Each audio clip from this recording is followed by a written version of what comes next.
Pernah kebayang nggak sih gimana caranya sebuah institusi pendidikan bisa benar-benar kenal sama setiap muridnya dari hari pertama mereka masuk? Nah, kali ini kita bakal bedah program matrikulasi unik dari Homeschooling Permata Hati yang mencoba menjawab tantangan itu. Kita semua setuju ya, setiap anak itu unik, punya karakter, kecepatan, dan cara belajar yang beda-beda. Tapi ini jadi tantangan besar buat dunia pendidikan kan? Gimana caranya menyatukan murid-murid baru dengan latar belakang yang begitu beragam dalam satu wadah pembelajaran? Coba deh kita bayangin sebuah ruang kelas di Homeschooling Permata Hati. Anak-anak yang datang itu asalnya dari berbagai dunia yang berbeda. Ini ibarat mozaik yang indah, tapi sekaligus kompleks banget buat dikelola di awal. Keberagaman ini tuh kekuatan, tapi sekaligus tantangan. Ada anak yang biasa dengan sistem sekolah formal yang kaku. Ada yang dari sistem homeschooling lain yang lebih fleksibel. Belum lagi ada yang punya kebutuhan belajar khusus, tingkat kemampuan sosial yang beda-beda, sampai kebiasaan belajar yang, ya, naik turun. Ini semua butuh pendekatan yang nggak bisa disamaratakan. Nah, disinilah poin kuncinya. Memaksa semua anak untuk mulai dari garis start yang sama, itu justru nggak adil kan? Yang mereka butuhkan itu semacam jembatan. Sebuah fase untuk menyamakan pijakan sebelum petualangan belajar yang sesungguhnya bisa dimulai. Dan solusi jembatan itu adalah program matrikulasi. Anggap aja ini adalah fondasi awal, langkah pertama yang paling strategis dalam perjalanan setiap siswa di sini. Eits, ini bukan sekedar minggu orientasi biasa ya. Program ini tuh lebih kayak fase pemanasan yang dirancang khusus. Tujuannya apa? Untuk membangun karakter, mengasah lagi skill belajar, dan yang paling penting, memetakan potensi unik setiap anak sebelum mereka terjun ke kurikulum utama. Semua ini didasari oleh sebuah filosofi yang dalam banget. Pendidikan pada hakikatnya merupakan proses memanusiakan manusia. Jadi tujuannya itu bukan cuma transfer ilmu, tapi benar-benar membentuk seorang manusia seutuhnya.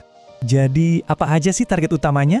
Program ini punya misi yang sangat jelas, mulai dari membantu siswa beradaptasi, menanamkan adab dan etika belajar, sampai memetakan potensi dan gaya belajar mereka. Fondasi spiritual juga nggak ketinggalan, tapi yang paling krusial adalah ini, membangun kolaborasi yang solid antara tiga pihak, siswa, mentor, dan orang tua. Oke, sekarang kita masuk ke kurikulumnya. Gimana cara program ini membangun fondasi yang kokoh? Jawabannya ada di 4 pilar utama pembelajaran. Pilar yang pertama dan utama adalah adab dan karakter. Kenapa ini duluan? Sederhana, karena nilai-nilai seperti hormat, jujur, dan tanggung jawab itu adalah fondasi dari segala ilmu.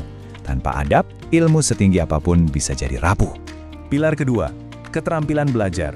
Kalau tadi kita bicara soal kenapa harus belajar dengan baik, sekarang kita bicara bagaimana caranya.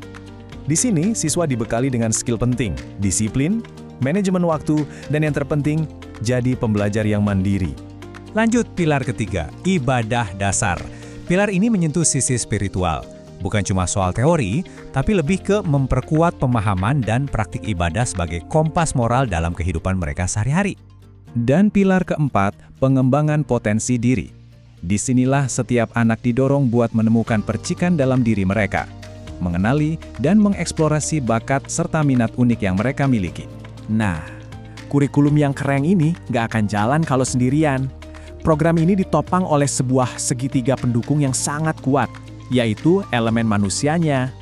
Kunci keberhasilannya ada di sini, kolaborasi aktif antara siswa, mentor, dan orang tua. Ini bukan kerja sendiri-sendiri, tapi lebih mirip sebuah orkestra. Setiap bagian punya peran vital untuk menciptakan harmoni yang indah. Kemitraan ini menciptakan sebuah kesinambungan. Jadi, apa yang dipelajari di sekolah itu diperkuat lagi di rumah. Mentor berperan sebagai pemandu di institusi, sementara orang tua jadi mitra yang memastikan semangat belajar itu terus menyala di lingkungan keluarga. Oke, terus pertanyaannya, gimana cara ngukur kesuksesan program yang fokusnya ke karakter dan adaptasi, bukan cuma nilai akademis? Proses evaluasinya sangat manusiawi. Semuanya dimulai dari observasi, di mana mentor mengamati perilaku dan sikap siswa sehari-hari, lalu ada asesmen untuk melihat kemajuan karakter dan keterampilannya. Evaluasinya sendiri berfokus pada pertumbuhan yang utuh, bukan sekedar angka di rapor. Hasil akhirnya, sebuah laporan perkembangan siswa yang komprehensif yang beneran cerita tentang progres nyata si anak. Dan inilah puncaknya. Hasil akhir dari program ini bukanlah deretan angka atau nilai, tapi sebuah peta jalan belajar yang dibuat khusus untuk setiap anak. Tujuannya bukan untuk menyeragamkan, tapi justru untuk merancang perjalanan yang paling pas dengan kecepatan dan gaya belajar mereka yang unik.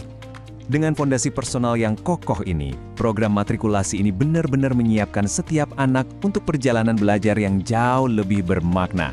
Ini jadi bikin kita mikir ya, gimana jadinya kalau semua model pendidikan dimanapun itu selalu dimulai dari satu hal yang paling mendasar, yaitu benar-benar mencoba memahami siapa siswa kita terlebih dahulu.